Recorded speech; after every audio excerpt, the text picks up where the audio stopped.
Hello guys, welcome back to the Shweta Mylar YouTube channel. ಎಲ್ಲರೂ ಹೇಗಿದ್ದೀರಾ? ಚೆನ್ನಾಗಿದ್ದೀರಾ? ಇದು ಯುಗಾದಿ ಹಬ್ಬದ ದಿನದ ಕಂಪ್ಲೀಟ್ ವ್ಲಾಗ್ ಆಗಿರುತ್ತೆ. ನಾನು ಹಿಂದಿನ ದಿನ ರಾತ್ರಿನೇ ಹಬ್ಬದ ದಿನಕ್ಕೆ ಬೇಕಾಗಿರೋ ಅಡುಗೆಗೆ ಬೇಕಾಗಿರೋ ಎಲ್ಲ ತರಕಾರಿಗಳನ್ನ ಕೂಡ ಕಟ್ ಮಾಡಿ ಇಟ್ಕೊಳ್ತಾ ಇದ್ದೀನಿ.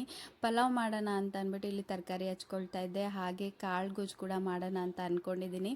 ಇನ್ನು ತರಕಾರಿ ಎಲ್ಲ ಕಟ್ ಮಾಡಾದ್ಮೇಲೆ ಸಿಂಪಲ್ಲಾಗಿ ಕೈಗೆ ಈ ರೀತಿಯಾಗಿ ಮೆಹಂದಿನ ಹಾಕ್ಕೊಳ್ಬೇಕು ಅಂತ ಅನಿಸ್ತಿತ್ತು. ಮೆಹಂದಿ ಕೂಡ ಮನೆಯಲ್ಲೇ ಇತ್ತು. ಇನ್ನು ನೆಕ್ಸ್ಟ್ ಡೇ ಮಾರ್ನಿಂಗಿಂದ ವ್ಲಾಗ್ನ ಕಂಟಿನ್ಯೂ ಮಾಡ್ತಾ ಇದ್ದೀನಿ. ಬಾಗಿಲಿಗೆ ಈ ರೀತಿಯಾಗಿ ರಂಗೋಲಿನ ಬಿಟ್ಟು ಕಲರ್ನ ತುಂಬಿಸಿದ್ದೆ. ನೋಡೋದಕ್ಕೆ ತುಂಬಾ ಚೆನ್ನಾಗಿ ಕಾಣಿಸ್ತಾ ಇತ್ತು.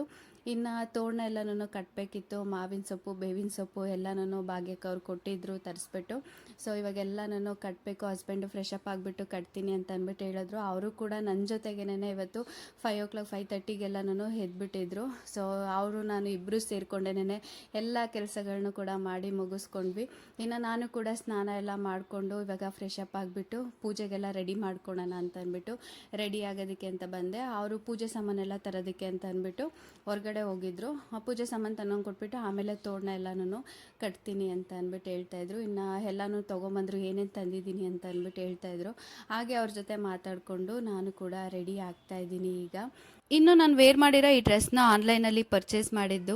ಈ ಟೈಮಲ್ಲಿ ಯಾವ ಡ್ರೆಸ್ಗಳು ಅಷ್ಟೊಂದು ಫಿಟ್ ಆಗ್ತಾಯಿಲ್ಲ. ಸೊ ಹಾಗಾಗಿ ರ್ಯಾಂಡಮ್ ಆಗೇನೆ ಬುಕ್ ಮಾಡಿದ್ದೆ ಒಂದೆರಡು ಡ್ರೆಸ್ನ. ಸೊ ಇದು ಕೂಡ ಹಾಗೇನೆ 1 ಮಂತ್ ಬಿಫೋರೇನೆ ನಾನು ತರಿಸಿ ಇಟ್ಕೊಂಡಿದ್ದೆ. ಹಬ್ಬಕ್ಕೆ ಅಂತ ಏನೋ ಪರ್ಚೇಸ್ ಮಾಡಿದ್ದಲ್ಲ, ಬಟ್ ಹಬ್ಬದಲ್ಲಿ ಹೊಸ ಬಟ್ಟೆ ಹಾಕೋಬೇಕಲ್ಲ, ಇದು ಹಾಕ್ಕೊಂಡಿರಲಿಲ್ಲ ಅಂತ ಅಂದ್ಬಿಟ್ಟು ಹಾಕ್ಕೊಂಡೆ. ತುಂಬಾ ಚೆನ್ನಾಗಿ ಕಾಣಿಸ್ತಾ ಇತ್ತು. ಕ್ವಾಲಿಟಿ ಕೂಡ ಚೆನ್ನಾಗಿತ್ತು. ನನ್ನ ಹಸ್ಬೆಂಡ್ ಕೂಡ ನೋಡ್ಬಿಟ್ಟು ಚೆನ್ನಾಗಿ ಕಾಣಿಸ್ತಾ ಇದೆ ಅಂತ ಅಂದ್ಬಿಟ್ಟು ಹೇಳ್ತಿದ್ರು. ಅವ್ರಿಗೂ ಕೂಡ ಬಂದಿದ ತಕ್ಷಣ ತೋರಿಸಿದ್ದೆ. ವೇರ್ ಮಾಡಾದ್ಮೇಲೆ ಇನ್ನೂ ಚೆನ್ನಾಗಿ ಕಾಣಿಸ್ತಾ ಇದೆ ಅಂತ ಅಂದ್ಬಿಟ್ಟು ಹೇಳಿದ್ರು. ತುಂಬಾ ಕಮ್ಮಿ ಬೆಲೆಗೆ ಒಳ್ಳೆ ಕ್ವಾಲಿಟಿ ಡ್ರೆಸ್ಸೇನೇ ಸಿಕ್ಕಿದೆ. ನನಗಂತೂ ತುಂಬಾ ಖುಷಿ ಆಯಿತು. ಇನ್ನು ಅವರು ಕೂಡ ನನಗೆ ದೇವ್ರದ್ದು ಎಲ್ಲ ಪೂಜೆ ಸಾಮಾನೆಲ್ಲ ತೊಗೊಂಬಂದು ಕೊಟ್ಬಿಟ್ಟು ಈಗ ತೋರಣ ಕಟ್ತೀನಿ ಅಂತ ಅಂದ್ಬಿಟ್ಟು ಇಲ್ಲಿ ಕಟ್ತಾ ಇದ್ದಾರೆ. ನಾನು ಹಾಗೇನೇ ವೀಡಿಯೋನ ಮಾಡ್ಕೊಳ್ತಾ ಇದ್ದೆ. ನಾನು ಕೂಡ ದೇವ್ರ ಮನೆ ಎಲ್ಲನೂ ಸ್ವಲ್ಪ ಎಲ್ಲ ಕ್ಲೀನ್ ಎಲ್ಲ ಮಾಡ್ಕೊಳ್ಬೇಕಿತ್ತು. ಇವ್ರಿಗೆಲ್ಲ ನಾನು ಇದೆಲ್ಲ ಕಟ್ಟೋದಕ್ಕೆಲ್ಲ ಹೆಲ್ಪ್ ಮಾಡೋಣ. ಇನ್ನು ತೋರಣ ಎಲ್ಲ ಕಟ್ತಾನೆ ಪೂಜೆ ಎಲ್ಲ ಮಾಡೋದಕ್ಕಾಗೋದಿಲ್ಲ ಅಲ್ವಾ. ಸೊ ಇದನ್ನ ಲೇಟ್ ಆಗಿಬಿಡುತ್ತೆ ಇದು ಅಂತ ಅಂದ್ಬಿಟ್ಟು ನಾನು ಕೂಡ ಅವ್ರಿಗೆ ಸ್ವಲ್ಪ ಹೆಲ್ಪ್ ಮಾಡ್ತಿದ್ದೆ. ಇಲ್ಲೆಲ್ಲ ತಗೊಂಡ್ಕೊಡೋದು ಆ ಥರ ಎಲ್ಲನೂ ಮಾಡಿಕೊಂಡು ಇಬ್ಬರು ಸೇರಿಕೊಂಡು ಕಟ್ತಾ ಇದ್ದೀವಿ ಇಲ್ಲಿ. ಇದು ವಿಡಿಯೋದು ರಾ ಕ್ಲಿಪ್ಪಿಂಗ್ಸ್ ಹಾಗೇನೇ ಹಾಕೋಣ ಅಂತ ಅಂದ್ಬಿಟ್ಟು ಅಂದ್ಕೊಂಡೆ. ಮಾತಾಡ್ಕೊಂಡೇ ಕೆಲಸಗಳನ್ನ ಮಾಡಿದ್ವಿ. ಬಟ್ ನಾನು ಬೆಳಗ್ಗೆನೇ ಎದ್ದಿದ ತಕ್ಷಣನೇ ದೇವ್ರ ಸಾಂಗ್ಗಳನ್ನೆಲ್ಲ ಹಾಕಿ ಅಭ್ಯಾಸ. ಸೊ ಹಾಗಾಗಿ ದೇವ್ರ ಸಾಂಗ್ಗಳೆಲ್ಲ ಪ್ಲೇ ಆಗ್ತಾಯಿತ್ತು. ಇನ್ನು ಕಾಪಿ ರೈಟ್ಸ್ ಬರುತ್ತೆ ಅಂತ ಅಂದ್ಬಿಟ್ಟು ವಾಯ್ಸ್ ಓವರ್ನ ಕೊಡ್ತಾ ಇದ್ದೀನಿ.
ನೋಡಿ ಗೈಸ್, ನಮ್ಮ ಋತ್ವಿಕ್ ಇವಾಗ ಎದ್ಬಿಟ್ಟು ಎಣ್ಣೆ ಹಚ್ಚಿಸ್ಕೊತಾ ಇದ್ದಾನೆ ಅವ್ರ ಅಪ್ಪನ ಕೈಲಿ.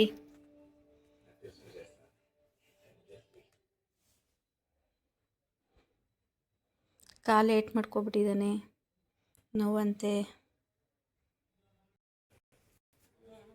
ಬಟ್ ಬಿದ್ದಾಗೆಲ್ಲ ಹೇಳ್ಬೇಕಪ್ಪ, ನೀನು ಮುಚ್ಚಿಕೊಂಬಾರ್ದು.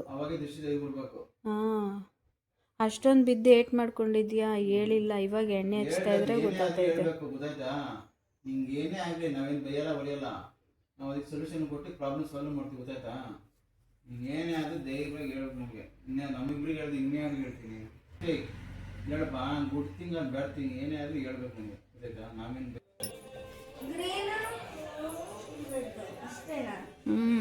ಅಲ್ಲಿ ನೋಡಿ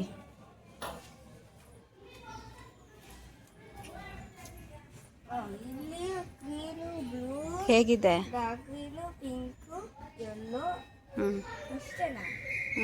ಚೆನ್ನಾಗಿದೆಯಾ? ಇಷ್ಟ ಆಯ್ತಾ? ಹ್ಞೂ ಅಲ್ಲಿ ಬಿಸಿಲಲ್ಲಿ ನಿಂತ್ಕೊ.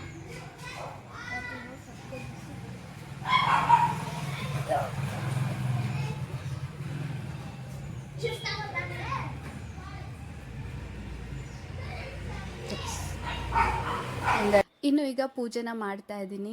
ಬೆಳಗ್ಗೆ ಒಂದು 8 o'clock 8:30 ಆಗಿತ್ತು ಅನಿಸುತ್ತೆ. ನಾನು ಪೂಜೆ ಮಾಡೋ ಅಷ್ಟರಲ್ಲಿ ಎಲ್ಲ ಕೆಲಸಗಳನ್ನ ಮುಗಿಸ್ಕೊಂಡು ದೇವ್ರ ಅಲಂಕಾರ ಎಲ್ಲ ಮಾಡಿಕೊಂಡು ನಾನು ಕೂಡ ರೆಡಿ ಆಗಿಬಿಟ್ಟು ಈಗ ಬೇವು ಬೆಲ್ಲ ಎಲ್ಲ ದೇವ್ರ ಮುಂದೆ ಇಟ್ಬಿಟ್ಟು, ಒಬ್ಬಟ್ಟು ಮಾಡಿರಲಿಲ್ಲ ನಾನು ಅವತ್ತು. ಸೊ ಬೇವು ಬೆಲ್ಲನೇ ಇಟ್ಬಿಟ್ಟು ದೇವ್ರಿಗೆ ಪೂಜೆನ ಮಾಡ್ತಾ ಇದ್ದೀನಿ. ತುಂಬಾ ಚೆನ್ನಾಗಿ ಬೆಳಗ್ಗೆ ಎಲ್ಲ ಕೆಲಸಗಳು ಮುಗಿದು ಆರಾಮಾಗಿ ಪೀಸ್ಫುಲ್ಲಾಗಿ ಪೂಜೆ ಅಂತೂ ತುಂಬಾ ಚೆನ್ನಾಗಾಯಿತು. ಹಸ್ಬೆಂಡ್ ಕೂಡ ಮನೇಲಿದ್ರಲ್ಲ, ಸೊ ಹಾಗಾಗಿ ನನಗೆ ಅವರು ವೀಡಿಯೋನ ಮಾಡ್ಕೊಂಡು ಕೊಡ್ತಾ ಇದ್ದಾರೆ ಇಲ್ಲಿ. ಹಬ್ಬದ ದಿನ ಅಂತೂ ಬೆಳಗ್ಗೆನೇ ಈ ಥರ ಎಲ್ಲನೂ ಮಾವಿನ ತೋರಣ ಎಲ್ಲ ಕಟ್ಟಿ ಮನೆ ಮುಂದೆ ಈ ಥರ ಎಲ್ಲ ಕಲರ್ ರಂಗೋಲಿ ಎಲ್ಲ ಹಾಕಿಬಿಟ್ಟು ದೇವ್ರ ಅಲಂಕಾರ ಮಾಡಿ ನಾವು ಹೊಸ ಬಟ್ಟೆಗಳನ್ನ ಹಾಕ್ಕೊಂಡು ಬೆಳಗ್ಗೆನೇ ಪೂಜೆ ಮಾಡೋದು ತುಂಬಾ ಚೆನ್ನಾಗಿರುತ್ತೆ. ಆವಾಗೆಲ್ಲನೂ ನಾವು ಚಿಕ್ಕವರಿರ್ಬೇಕಾದ್ರೆ ನಮ್ಮ ಅಮ್ಮಂದಿರೆಲ್ಲನೂ ಮಾಡ್ತಾಯಿದ್ರು, ನಾವು ಆರಾಮಾಗಿ ಓಡಾಡ್ಕೊಂಡು ಇರ್ತಿದ್ವಿ. ಇವಾಗ ಎಲ್ಲ ಕೆಲಸಗಳನ್ನೂ ಕೂಡ ನಾವೇ ಮಾಡಿಕೊಂಡು ನಾವೇ ಪೂಜೆ ಮಾಡಬೇಕು. ಇವಾಗ ಪೂಜೆ ಮುಗಿಸಾದ್ಮೇಲೂ ಅಷ್ಟೇನೆ ಹೋಗಿ ಹಬ್ಬದ ಅಡುಗೆ ಕೂಡ ಮಾಡಬೇಕು. ನಾನು ಈ ಸಲ ಹಬ್ಬದ ಅಡುಗೆ ಎಲ್ಲನೂ ಏನೂ ಮಾಡೋ ಪ್ಲ್ಯಾನ್ ಇಲ್ಲ. ಸಿಂಪಲ್ಲಾಗಿ ಪಲಾವ್ ಮಾಡಿಕೊಂಡು ಕಾಳುಗೊಜ್ಜು ಮಾಡೋಣ ಅಂತ ಇದ್ದೀನಿ. ನಮ್ಮ ಅಕ್ಕನೇ ಹಬ್ಬದ ಅಡುಗೆ ಎಲ್ಲನೂ ಕಳಿಸ್ತೀನಿ ಅಂತ ಅಂದ್ಬಿಟ್ಟು ಹೇಳಿದ್ದಾಳೆ. ಸೊ ಹಾಗಾಗಿ ಈ ಸಲ ಹಬ್ಬದ ಅಡುಗೆ ಎಲ್ಲ ಏನು ಮಾಡೋ ಅಂಥದ್ದೇನಿಲ್ಲ. ಟಿಫನ್ಗೆ ಅಂತ ಅಂದ್ಬಿಟ್ಟು ಮಾತ್ರ ನಾನು ಪಲಾವ್ನ ಮಾಡ್ಕೊಳ್ತೀನಿ. ನಾನು ಅದನ್ನು ಕೂಡ ತೋರಿಸ್ತೀನಿ. ಈ ರೀತಿಯಾಗಿ ಪೂಜೆನ ಮಾಡಿದ್ದೆ. ಈ ಸಲ ನಾನೇ ನನ್ನ ಕೈಯಾರೆ ಹೂವನ್ನ ಕಟ್ಟಿದ್ದೆ. ನಾನು 2 ದಿನದ ಹಿಂದೆನೇ ಮನೆ ಹತ್ರನೇ ಹೂವು ಬಂದಿತ್ತು, ಎಲ್ಲನೂ ತೊಗೊಂಡು ನಾನೇ ಕಟ್ಟಿದ್ದೆ. ನೋಡಿ ಇಷ್ಟು ಚೆನ್ನಾಗಿ ಕಾಣಿಸ್ತಾ ಇದೆ. ಬಾಗಿಲಿಗೆಲ್ಲ ತೋರಣ ಎಲ್ಲ ಕಟ್ಟಿರೋದು, ರಂಗೋಲಿ ಬಿಟ್ಟಿರೋದು ಎಲ್ಲ ತುಂಬಾ ಒಂಥರ ಪಾಸಿಟಿವ್ ವೈಬ್ ಹಬ್ಬದಲ್ಲಿ. ಯುಗಾದಿ ಕಳಿಯ ಸಿಂಪಲ್ಲಾಗೇ ನಾವು ಪ್ರತಿ ಹಬ್ಬನೂ ನಮ್ಮ ಮನೇಲಿ ಆಚರಣೆ ಮಾಡೋದು. ಸಿಂಪಲ್ಲಾಗಿ ಮಾಡೋದ್ರಲ್ಲೇ ನಮಗೆ ಒಂಥರ ಖುಷಿ, ಪಾಸಿಟಿವ್ ವೈಬ್ ಅಂತಲೇ ಹೇಳ್ಬೋದು. ಇನ್ನು ನನ್ನ ಹಸ್ಬೆಂಡು ಎಲ್ಲ ತೋರಣ ಎಲ್ಲ ಕಟ್ಟಿದ್ರಲ್ಲ, ಇನ್ನು ಎಕ್ಸ್ಟ್ರಾ ಎಲೆಗಳೆಲ್ಲ ಇತ್ತು. ಸೊ ಅದನ್ನೆಲ್ಲನೂ ಒಂದು ಕವರ್ಗೆ ತುಂಬಿಟ್ಟಿಡ್ತಾಯಿದ್ರು. ಇನ್ನು ಎಕ್ಸ್ಟ್ರಾ ಇರೋದು ನೇಂತಕ್ಕೆ ಎಸಿತ್ಯಾ, ಕಿಟಕಿಗೆ ಹಿಂಗೆ ಇಡು, ಅವಾಗೆಲ್ಲ ಗೇಟ್ಗಳಿಗೆಲ್ಲನೂ ಇಡ್ತಾರೆ ಅಲ್ವಾ, ಮನೆ ಬಾಗಿಲಿಗೆಲ್ಲ ಹಿಂಗೆ ಸಿಗಿಸ್ತಾರಲ್ಲ, ಆ ಥರ ಇಡು ಅಂತ ಅಂದ್ಬಿಟ್ಟು ಹೇಳ್ತಾಯಿದ್ದೆ. ಅವರೆಲ್ಲ ಆ ಥರ ಮಾಡ್ತಾಯಿದ್ರು. ಇನ್ನು ನಾನು ಟೈಮ್ ಆಗೋಗಿತ್ತಲ್ಲ, ನನಗೂ ಕೂಡ ಬೆಳಗ್ಗೆ ಹೊತ್ತು ಈ ಪ್ರೆಗ್ನೆನ್ಸಿ ಟೈಮಲ್ಲಂತೂ ಸಿಕ್ಕಾಪಟ್ಟೆ ಹೊಟ್ಟೆ ಹಸಿವಾಗ್ತಾ ಇರುತ್ತೆ. ಇವತ್ತಂತೂ ಹೇಗೆ ಕೆಲಸ ಮಾಡಿದೆ, ಹೇಗೆ ಪೂಜೆ ಮಾಡಿದೆ ಅನ್ನೋದಂತೂ ನನಗೆ ಗೊತ್ತಿಲ್ಲ. ಸೊ ಹಾಗಾಗಿ ಎಲ್ಲ ಪೂಜೆ ಮುಗ್ದಿದ ತಕ್ಷಣವೇ ಒಂದು ಲೋಟ ಹಾಲು ಕಾಯಿಸ್ಕೊಂಡು ಕುಡಿದ್ಬಿಟ್ಟು ನಾನು ನನ್ನ ಹಸ್ಬೆಂಡು ಈಗ ಹಿಂದಿನ ದಿನವೇ ನಾನು ತರಕಾರಿ ಎಲ್ಲ ಹಚ್ಚಿಟ್ಕೊಂಡಿದ್ದೆ. ಏನು ಹಚ್ಚಿಟ್ಕೊಳೋ ಅಂಥದ್ದು ಏನು ಇರಲಿಲ್ಲ ನನಗೆ. ಬೆಳಗ್ಗೆ ಎದ್ದಿನ ಒಗ್ಗರಣೆ ಮಾಡ್ಕೊಳೋ ಅಂಥದ್ದು ಮಾತ್ರ ಇತ್ತು. ಸೊ ಹಾಗಾಗಿ ಪಲಾವೆಲ್ಲ ಪಟ ಅಂತ ಮಾಡಿಕೊಂಡು ಹಾಗೆ ಒಂದು ಸೈಡ್ಗೂ ಕೂಡ ಕಾಳುಗೊಜ್ಜು ಥರ ಮಾಡಿರಲಿಲ್ಲ, ಸ್ವಲ್ಪ ಕಾಳು ಸಾರು ಥರನೇ ಮಾಡಿದ್ದೆ ನಾನು. ಸ್ವಲ್ಪ ನೀರು ಥರನೇ, ಸಾಂಬಾರು ಥರನೇ ಇರಲಿ ಅಂತ ಅಂದ್ಬಿಟ್ಟು ಅದೆಲ್ಲ ಮುಗಿಸ್ಕೊಂಡು ಹಾಗೇನೇ ಗ್ಯಾಸ್ ಎಲ್ಲನ ಹಾಗೆ ಕ್ಲೀನ್ ಮಾಡ್ಕೊಳ್ತಾ ಇದ್ದೀನಿ. ಇನ್ನು ಹೋಗಿ ಊಟ ಮಾಡಿ ಕೂತ್ಕೊಂಡೆ ಅಂತಂದರೆ ಇದೆಲ್ಲನೂ ಕೈ ಇಡೋದಿಲ್ಲ ನಾನು. ಸೊ ಹಾಗಾಗಿ ಸ್ವಲ್ಪ ಪಾತ್ರೆಗಳು ಬಿದ್ದಿದ್ದು ಅದು ಹಾಗೇನೇ ವಾಶ್ ಮಾಡ್ಕೊಂಬಿಟ್ಟು ಅಡುಗೆ ಮನೆಯೂ ಕೂಡ ಕ್ಲೀನ್ ಮಾಡಿ ಇಟ್ಕೊಂಬಿಡೋಣ ಅಂತ ಅಂದ್ಬಿಟ್ಟು ಈಗ ಕ್ಲೀನ್ ಮಾಡ್ಕೊಳ್ತಾ ಇದ್ದೀನಿ. ಒಂಥರ ಬೆಳಗ್ಗೆನೇ ಎಲ್ಲ ಪೂಜೆ ಆಗ್ಬೋದು, ಕೆಲಸಗಳಾಗ್ಬೋದು ಎಲ್ಲ ಮುಗಿದ್ಬಿಟ್ಟು ಫೋಟೋಸು ವೀಡಿಯೋಸು ಎಲ್ಲ ತುಂಬ ಚೆನ್ನಾಗಿ ಮಾಡಿಕೊಂಡೆ. ಒಂಥರ ಚೆನ್ನಾಗಿತ್ತು. ಬೆಳಗ್ಗೆನೇ ಯುಗಾದಿ ಹಬ್ಬದ ವೈಬ್ ಅಂತ ಹೇಳ್ಬೋದು. ಇನ್ನು ನೀವೆಲ್ಲ ನಿಮ್ಮ ಮನೆಗಳಲ್ಲಿ ಯಾವ ರೀತಿಯಾಗಿ ಸೆಲೆಬ್ರೇಷನ್ ಮಾಡಿದ್ರಿ ಹಬ್ಬನ ಅಂತಂದ್ಬಿಟ್ಟು ಕಮೆಂಟಲ್ಲಿ ತಿಳಿಸಿ. ಮತ್ತು ನನ್ನ ವೀಡಿಯೋಸ್ ನಿಮ್ಗೆ ಹೇಗೆ ಅನ್ನಿಸ್ತಾ ಇದೆ, ಈ ವಿಡಿಯೋ ನಿಮ್ಗೆ ಏನು ಅನ್ನಿಸ್ತು ಅಂತ ಅಂದ್ಬಿಟ್ಟು ಕಮೆಂಟಲ್ಲಿ ತಿಳಿಸಿ. ಎಷ್ಟೊಂದು ಜನ ವೀಡಿಯೋಸ್ನ ನೋಡ್ತೀರಾ, ನನಗೆ ಪರ್ಸ್ನಲಿ ಮೆಸೇಜ್ ಮಾಡಿ ಕೂಡ ಹೇಳ್ತಾ ಇರ್ತೀರಾ. ನನ್ನ ಫ್ರೆಂಡ್ಸ್ ಆಗ್ಬೋದು, ಫ್ಯಾಮಿಲಿ ಮೆಂಬರ್ಸ್ ಆಗ್ಬೋದು, ಎಲ್ಲ ವೀಡಿಯೋಸ್ ಎಲ್ಲ ನೋಡ್ಬಿಟ್ಟು ನನಗೆ ಮೆಸೇಜ್ ಮಾಡಿಬಿಟ್ಟು ಎಲ್ಲನೂ ಹೇಳ್ತಾ ಇರ್ತೀರಾ. ವೀಡಿಯೋಸ್ಗಳ ಬಗ್ಗೆ ಚೆನ್ನಾಗಿ ಬರ್ತಾ ಇದೆ, ಏನೇ ಆಗ್ಬೋದು, ಚೆನ್ನಾಗಿ ಬಂದಿರೋದ್ರ ಬಗ್ಗೆ ಆಗ್ಬೋದು, ಚೆನ್ನಾಗಿಲ್ಲ ಅನ್ನೋದ್ರ ಬಗ್ಗೆ ಆಗ್ಬೋದು, ಯಾವುದಾದ್ರೂ ಸರಿ ನಿಮ್ಗೆ ಏನು ಅನ್ನಿಸ್ತು ವೀಡಿಯೋ ಬಗ್ಗೆ ಅಂತ ಅಂದ್ಬಿಟ್ಟು, ವ್ಲಾಗ್ಗಳ ಬಗ್ಗೆ ಅಂತ ಅಂದ್ಬಿಟ್ಟು ನನಗೆ ಆ ವಿಡಿಯೋದಲ್ಲೇ ಕಮೆಂಟ್ ಮಾಡಿ ತಿಳಿಸಿ. ನನಗೆ ಇನ್ನೂ ಚೆನ್ನಾಗಿ ಗೊತ್ತಾಗುತ್ತೆ. ಇನ್ನು ಏನೇನೆಲ್ಲ ನಾನು ವ್ಲಾಗ್ಗಳು ಮಾಡಿ ಹಾಕ್ಬೋದು ಅಂತ ಕೂಡ ಸಜೆಷನ್ ಮಾಡಿ, ಆ ಥರ ಮಾಡಿ ನಾನು ಕೂಡ ಅಪ್ಲೋಡ್ ಮಾಡ್ತೀನಿ. ಎಲ್ಲರೂ ಕೂಡ ಮೆಸೇಜಲ್ಲಿ ಹೇಳ್ತೀರಾ, ಕಮೆಂಟಲ್ಲಿ ಯಾರು ಕೂಡ ಏನೂ ಹೇಳೋದಿಲ್ಲ. ಸೊ ಹಾಗಾಗಿ ನಾನು ವಿಡಿಯೋದಲ್ಲೇ ಹೇಳ್ತಾ ಇದ್ದೀನಿ. ನಿಮಗೆ ಏನು ಅನಿಸಿದ್ರು ಸರಿ, ಇಷ್ಟ ಆದ್ರೂ ಇಷ್ಟ ಆಯಿತು ಅಂತ ಅಂದ್ಬಿಟ್ಟು ಹಾಕಿ, ಇಲ್ಲ ಏನನ್ನ ಕರೆಕ್ಷನ್ ಮಾಡ್ಕೋಬೇಕು ಅಂತಂದ್ರೂ ಅದು ಕೂಡ ಹಾಕಿ.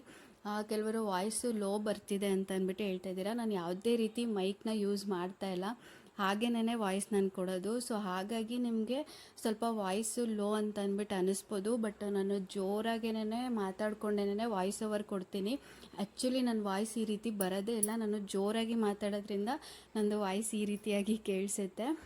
ಬಟ್ ಆದರೂ ವೀಡಿಯೋದಲ್ಲಿ ಏನಕ್ಕೆ ಲೋ ಬರ್ತಿದೆ ಅಂತ ಅಂದ್ಬಿಟ್ಟು ಗೊತ್ತಿಲ್ಲ. ನೋಡೋಣ, ಮುಂದಕ್ಕೆ ಮೈಕ್ ಏನಾನ ಯೂಸ್ ಮಾಡೋದಾದರೆ ತೊಗೊಂಡು ಯೂಸ್ ಮಾಡಿ ಚೆನ್ನಾಗಿ ಇನ್ನೂ ಕ್ಲಾರಿಟಿಯಾಗಿ ವಾಯ್ಸ್ ಓವರ್ ಎಲ್ಲನೂ ಕೊಡೋಣ ಅಂತ ಅಂದ್ಬಿಟ್ಟು ಅಂದ್ಕೊಂಡಿದ್ದೀನಿ. ಇನ್ನು ಟಿಫನ್ ಎಲ್ಲನೂ ಮಾಡ್ಕೊಂಡಾದಾದ್ಮೇಲೆ ಸ್ವಲ್ಪ ಹೊತ್ತೆಲ್ಲ ರೆಸ್ಟ್ ಮಾಡಿದ್ವಿ.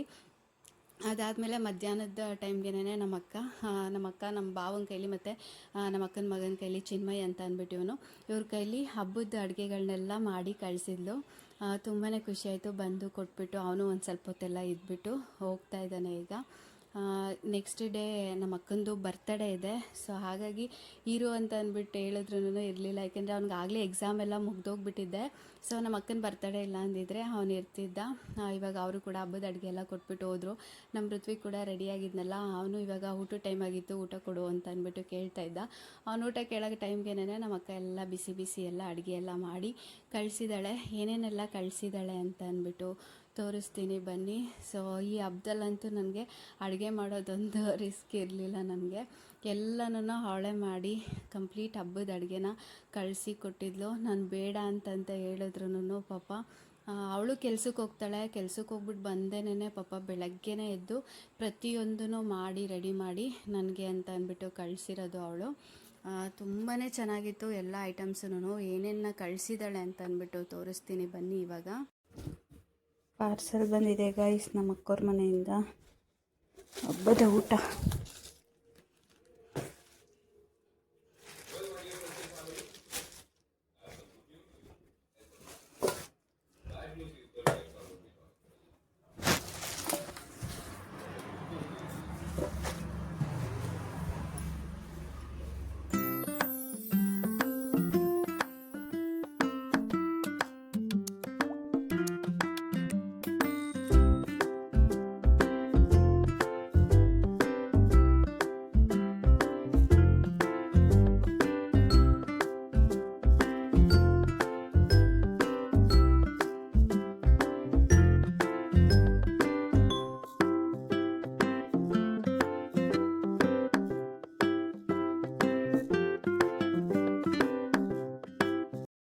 ನಮ್ಮ ಅಕ್ಕ ಯುಗಾದಿ ಹಬ್ಬಕ್ಕೆ ಹಬ್ಬದ ಊಟನ ಮಾಡಿ ಕಳಿಸಿದ್ದಾಳೆ ಮನೆಯಿಂದ.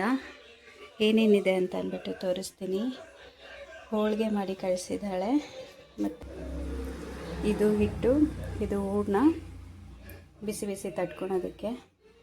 ಆಮೇಲೆ ಕೋಸಂಬರಿ, ಆಲೂಗೆಡ್ಡೆ ಪಲ್ಯ, ಹೆಸರುಕಾಳು ಮತ್ತು ಬೀನ್ಸ್ ಪಲ್ಯ, ಪಲಾವು, ವೈಟ್ ರೈಸು, ಒಬ್ಬಟ್ಟು ಸಾರು, ಇದು ಮೊಸರು ಬಜ್ಜಿ. ಮಧ್ಯಾಹ್ನ ಹಬ್ಬದ ಊಟ ಎಲ್ಲ ಕೂಡ ಮಾಡ್ಕೊಂಡ್ವಿ. ಅದಾದಮೇಲೆ ಮತ್ತೆ ಸಂಜೆ ಅನ್ನಂಗೆ ಈಗ ಸ್ಯಾರಿ ಎಲ್ಲ ಹಾಕ್ಕೊಂಡು ರೆಡಿಯಾಗಿದ್ದೀನಿ. ನಾನು ಲಾಸ್ಟ್ ವ್ಲಾಗಲ್ಲಿ ನಿಮ್ಮ ಜೊತೆ ಶೇರ್ ಮಾಡ್ಕೊಂಡಿದ್ದೆ, ಅಮ್ಮ ಯುಗಾದಿ ಹಬ್ಬಕ್ಕೆ ಒಂದು ಸೀರೆನ ಕೊಟ್ಟಿದ್ದಾರೆ, ಅದನ್ನು ಹಬ್ಬದ ದಿನ ವೇರ್ ಮಾಡ್ತೀನಿ ಅಂತ ಅಂದ್ಬಿಟ್ಟು. ಸೊ ಸಂಜೆ ದೇವಸ್ಥಾನಕ್ಕೆ ಹೋಗೋದಿತ್ತು, ಹಾಗಾಗಿ ಇವಾಗ ವೇರ್ ಮಾಡಿದ್ದೀನಿ. ತುಂಬಾ ಚೆನ್ನಾಗಿ ಕಾಣಿಸ್ತಾ ಇತ್ತು, ನನಗಂತೂ ತುಂಬ ಇಷ್ಟ ಆಯಿತು. ನನ್ನ ಹಸ್ಬೆಂಡ್ ಕೂಡ ಅಷ್ಟೇ ಚೆನ್ನಾಗಿ ಕಾಣಿಸ್ತಾ ಇದೆ ಅಂತ ಅಂದ್ಬಿಟ್ಟು ಹೇಳ್ತಾ ಇದ್ರು. ಇವಾಗ 3 ಜನ ಕೂಡ ರೆಡಿ ಆಗಿಬಿಟ್ಟು ದೇವಸ್ಥಾನಕ್ಕೆ ಹೋಗ್ತಾ ಇದ್ದೀವಿ. ಯಾವ ದೇವಸ್ಥಾನ ಅಂತಂದರೆ ಗಾಳಿ ಆಂಜನೇಯ ಸ್ವಾಮಿ ದೇವಸ್ಥಾನಕ್ಕೆ ಹೋಗ್ತಾ ಇರೋದು. ತುಂಬ ದಿನದಿಂದ ಹೋಗಬೇಕು ಅಂತ ಅಂದ್ಬಿಟ್ಟು ಅಂದ್ಕೊಳ್ತಾ ಇದ್ದೆ, ಹೋಗೋದಕ್ಕಾಗ್ತಾ ಇರಲಿಲ್ಲ. ಸೊ ಹಬ್ಬದ ದಿನವೇ ಹೋಗೋ ಥರ ಆಯಿತು. ಅದಲ್ಲದೆ ನಮ್ಮ ಋತ್ವಿಕೂ ಕೂಡ ದೇವಸ್ಥಾನಕ್ಕೆ ಕರ್ಕೊಂಡೋಗಿ ಯಂತ್ರ ಎಲ್ಲ ಹಾಕಿಸ್ಬೇಕಿತ್ತು. ಅವನು ಹಿಂದಿನ ದಿನ ಅಮಾವಾಸ್ಯೆಲ್ಲೇನೆ ಸ್ವಲ್ಪ ಬಿದ್ದೋಗ್ಬಿಟ್ಟಿದ್ದ, ಹಾಗಾಗಿ ಮಕ್ಕಳು ಅಮಾವಾಸ್ಯೆಲೆಲ್ಲ ಬೀಳಬಾರ್ದಲ್ಲ, ಹಾಗಾಗಿ ಅವನು ಕರ್ಕೊಂಡೋಗಿ ದೇವಸ್ಥಾನಕ್ಕೆ ಪೂಜೆ ಎಲ್ಲ ಮಾಡಿಸ್ಕೊಂಡು ಯಂತ್ರ ಎಲ್ಲ ಹಾಕಿಸ್ಕೊಂಬರೋಣ ಅಂತ ಅಂದ್ಬಿಟ್ಟು ಇವಾಗ 3 ಜನ ಕೂಡ ಹೊರಟಿದ್ದೀವಿ. ಸಂಜೆ ಅನ್ನಂಗೆ ನಾವು ಹೋದ್ವಿ.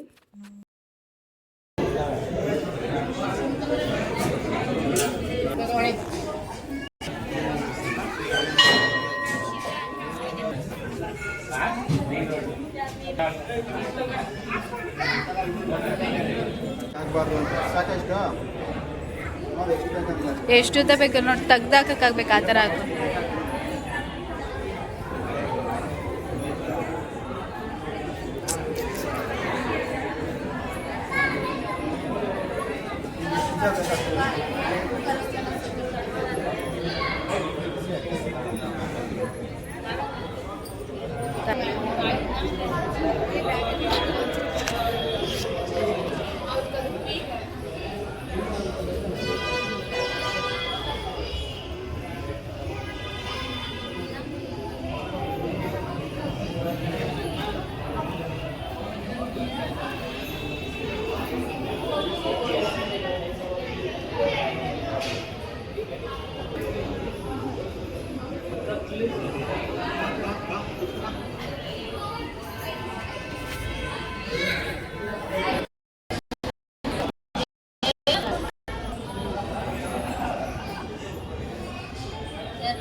ಕಾಣಿಸ್ತಿದ್ದಲ್ಲ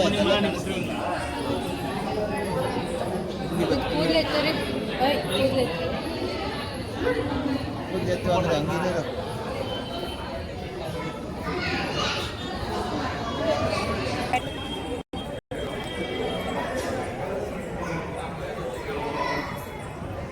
ಯಾಕೆ ಮನೆ ಬಂದಿದ್ದೀರಾ ಓಕೆನಾ ಫಾಟೋದಿಲ್ಲ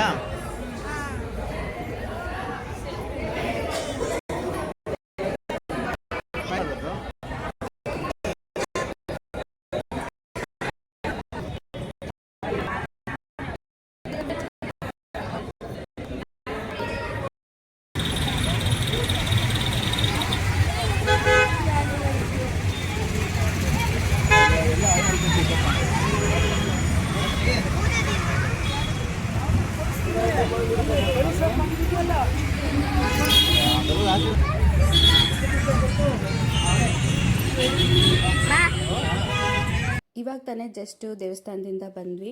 ದೇವ್ರ ದರ್ಶನ ಅಂತೂ ತುಂಬಾ ಚೆನ್ನಾಗಾಯಿತು. ಸುಮಾರು ಹೊತ್ತು ನಿಂತ್ಕೊಂಡು ದೇವ್ರ ದರ್ಶನನ ಮಾಡಿದ್ವಿ. ಹಾಗೆಯೇ ಸ್ವಲ್ಪ ಹೊತ್ತೆಲ್ಲನೂ ಅಲ್ಲಿ ಕೂತ್ಕೊಂಡಿದ್ವಿ. ಋತ್ವಿಕ್ಗೂ ಅಷ್ಟೇನೆ ತೀರ್ಥ ಯಂತ್ರ ಎಲ್ಲನೂ ಹಾಕಿಸಿದ್ವಿ. ತುಂಬ ಚೆನ್ನಾಗಿ ದರ್ಶನ ಎಲ್ಲ ಆಯಿತು. ಇವಾಗ ಮನೆಗೆ ಬಂದು ಸಂಜೆ ಹಾಲನ್ನ ಕಾಯಿಸ್ತಾ ಇದ್ದೀನಿ. ಹಸ್ಬೆಂಡ್ ಹಾಲು ಬೇಡ ಅಂತಂದರು, ಅದಕ್ಕೆ ಅವ್ರಿಗೋಸ್ಕರ ಅಂತಂದ್ಬಿಟ್ಟು ಲೆಮನ್ ಜ್ಯೂಸನ್ನ ಕೂಡ ಮಾಡ್ತಾಯಿದ್ದೆ. ಇನ್ನು ನೈಟಿಗೆ ಏನು ಅಡುಗೆ ಎಲ್ಲ ಮಾಡೋ ಥರದ್ದೆಲ್ಲ ಏನೂ ಇರಲಿಲ್ಲ. ಎಲ್ಲ ಹಬ್ಬದ ಅಡುಗೆ ಎಲ್ಲ ಅಕ್ಕನೇ ಮಾಡಿ ಕಳಿಸಿದ್ಲಲ್ಲ, ಅದನ್ನೆಲ್ಲ ಬಿಸಿ ಮಾಡಿಕೊಂಡು ತಿನ್ನಬೇಕು ಮತ್ತು ಬಿಸಿ ಒಬ್ಬಟ್ಟನ್ನೆಲ್ಲನೂ ತಡ್ಕೋಬೇಕಿತ್ತು ಅಷ್ಟೇನೆ. ಸೊ ನಾನು ಯುಗಾದಿ ಹಬ್ಬದ ದಿನ ಬೆಳಗ್ಗೆಯಿಂದ ಮತ್ತು ಸಂಜೆವರೆಗೂ ಏನೇನೆಲ್ಲ ಆಯಿತು ಅಂತ ಅಂದ್ಬಿಟ್ಟು ಕಂಪ್ಲೀಟಾಗಿ ವ್ಲಾಗ್ ಮಾಡಿದ್ದೀನಿ. ಕಂಪ್ಲೀಟಾಗಿ ನಿಮ್ಮ ಜೊತೆ ಕೂಡ ಶೇರ್ ಮಾಡ್ಕೊಂಡಿದ್ದೀನಿ. ಐ ಹೋಪ್ ಈ ವಿಡಿಯೋ ನಿಮಗೆ ಇಷ್ಟ ಆಗಿದೆ ಅಂತ ಅಂದ್ಕೊಳ್ತೀನಿ. ಇಷ್ಟ ಆದರೆ ಲೈಕ್ ಮಾಡಿ, ಶೇರ್ ಮಾಡಿ, ಕಮೆಂಟ್ ಮಾಡಿ. ಹಾಗೆ ಮರಿದೇ ನನ್ನ ಚಾನಲ್ನ ಸಬ್ಸ್ಕ್ರೈಬ್ ಮಾಡ್ಕೊಳ್ಳಿ. ನೆಕ್ಸ್ಟ್ ವ್ಲಾಗಲ್ಲಿ ಸಿಗ್ತೀನಿ.